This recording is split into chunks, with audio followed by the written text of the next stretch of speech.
Welcome to Democracy Now!, democracynow.org, the War and Peace Report. I'm Amy Goodman. UN Secretary General Ban Ki-moon has warned of a, quote, epic humanitarian catastrophe in a Palestinian refugee camp invaded by the self-proclaimed Islamic State in Syria. Speaking Thursday, Ban Ki-moon said Yarmouk resembles a death camp. The Yarmouk refugee camp is the deepest circle of hell. After more than 2 years of merciless siege, 18,000 Palestinian refugees and Syrians are now being held hostage by Daesh and other extremist militants. A refugee camp is beginning to resemble a death camp. The residents of Yarmouk, including 3,500 children, are being turned into human shields. They face a double-edged sword, armed elements inside the camp, and government forces outside. Palestinian officials have rejected the possibility of joining with the Syrian government to oust the ISIL militants. The statement from the Palestine Liberation Organization contradicts an earlier statement from the PLO's envoy to Syria suggesting the Palestinians would join in military action. Iran's Supreme Leader Ayatollah Ali Khamenei has said there is no guarantee of a final nuclear deal after Iran and world powers reached a historic framework agreement last week. In his first comments since the agreement was reached, Khamenei declared all economic sanctions on Iran must be lifted on the day any final deal is signed, and said foreign inspectors would not be allowed into military sites.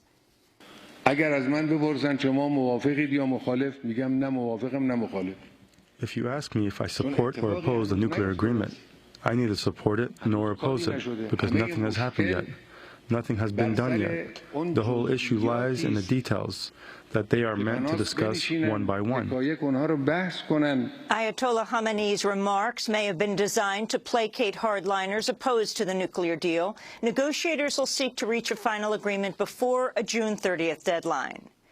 In the U.S., massive tornadoes have torn through Illinois and other swaths of the Midwest, destroying homes and leaving heaps of debris in the street. At least one person was reportedly killed in Fairdale, Illinois, where most of the town's buildings were damaged. South Carolina authorities have released police dashboard camera video from the day North Charleston police officer Michael Slager fatally shot Walter Scott. Slager's charged with murder after a bystander's cell phone video showed him shooting Scott in the back as he fled. The dash cam video did not capture the shooting, but does show Slager approaching Scott's vehicle after pulling him over for a broken taillight. The two converse, and after Slager returns to his cruiser, Scott gets out of his car and begins to run. His family has said he may have fled because he was behind on his child support payments. Meanwhile, activists in North Charleston are calling for a citizen review board for police and city officials, saying the shooting is evidence of a long-standing pattern of racial bias. Walter Scott's brother, Anthony, said the pattern applies to both people of color and the poor. Well, I wouldn't say it was just an African-American thing. It would also be a minority thing. It would be a racial profiling type of thing in the city of North Charleston. And I mean, if you're an Hispanic or if you are I would say, low-income white American, they would be affected just as well as an African-American. But yes, I think they do stereotype in the city of North Charleston people of this sort. That's Anthony Scott, the brother of Walter Scott, who was killed by police officer Michael Slager. In St. Louis County, Missouri, municipal courts have agreed to adopt a uniform standard for fines and court costs. The move is part of an overhaul following the fatal police shooting of Michael Brown in Ferguson and a Justice Department report which accused police of acting as a collection agency to run the city off exorbitant fines. The municipal court in Ferguson issued over 10,000 more arrest warrants in 2013 than there are people in the city, mostly for driving-related offenses. In Mississippi, 2 young white women have been sentenced to prison for their role in the 2011 murder of an African-American man. Shelby Brooke Richards and Sarah Adelia Graves admitted to recruiting fellow teenagers to travel around the Mississippi capital, Jackson, looking for black people to assault.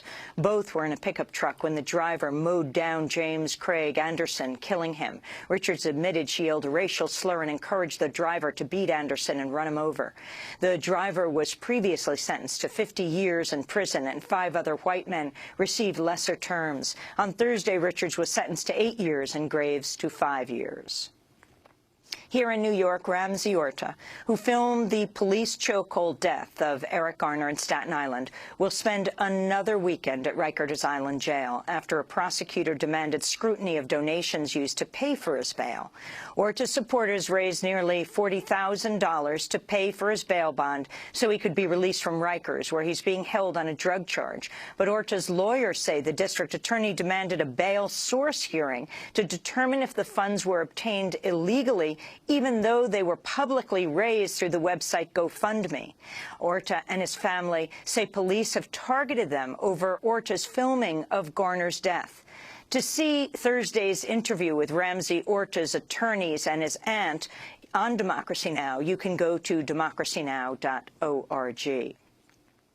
In Sacramento, California, an African-American activist is facing up to 4 years in prison for, quote, lynching, after she allegedly tried to pull a fellow protester away from police.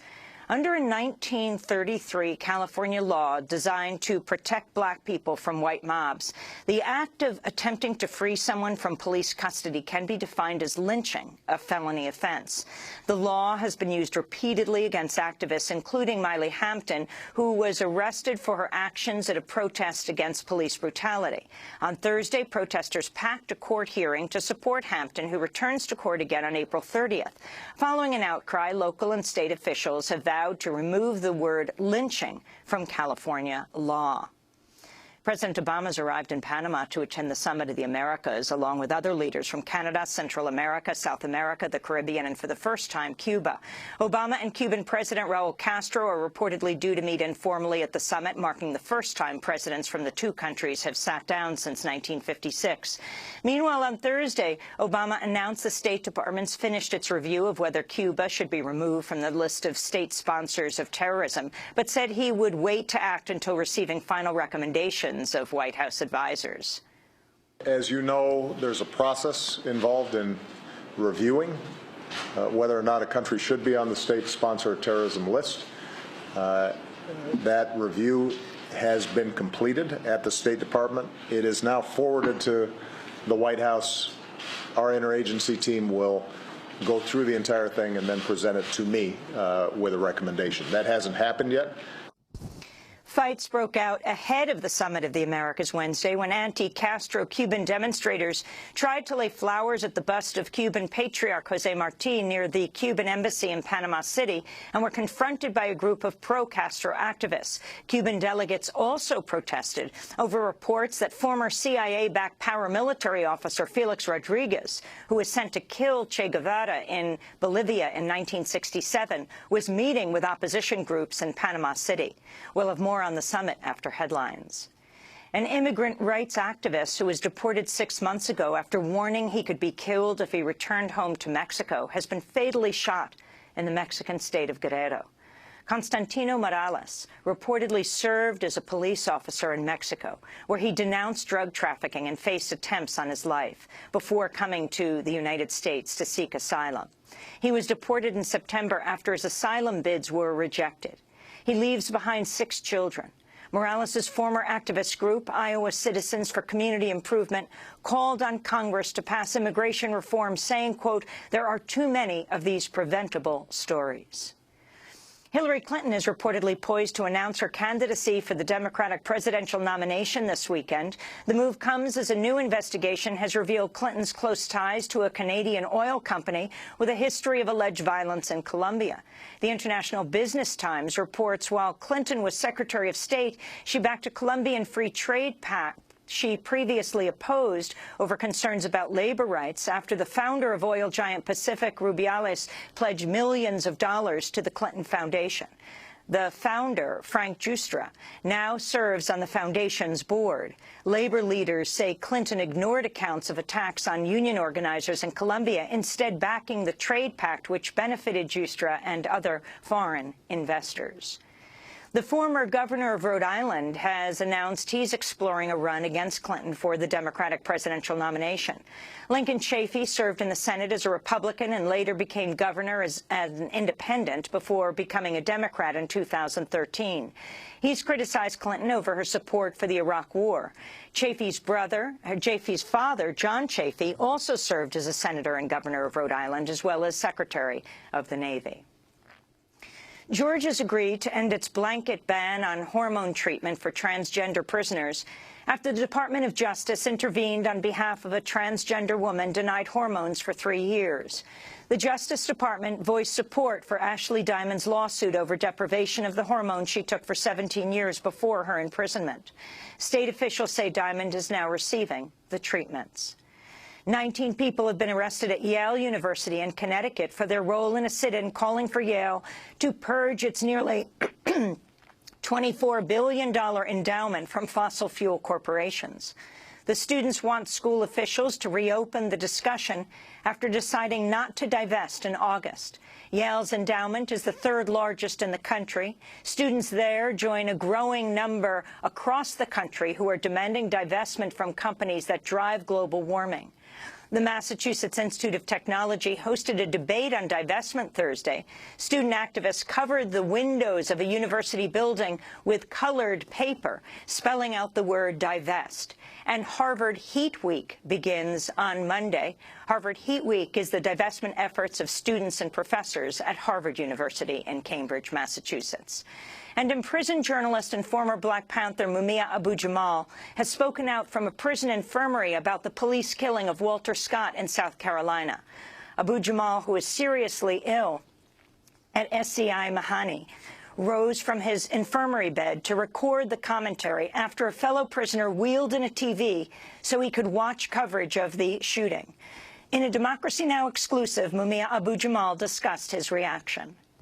Remember the young man who allegedly shot, not killed, 2 cops in Ferguson several weeks ago? Every politician in America leaped at the chance to call the kid a punk, a thug. Now, what do you call Slaker? What have you heard? Even though he's been fired, he's called officer today or Mr. Slaker. He killed a man for a traffic citation and lied about it. Is he a punk, a predator, or what Huey P. Newton used to call a pig?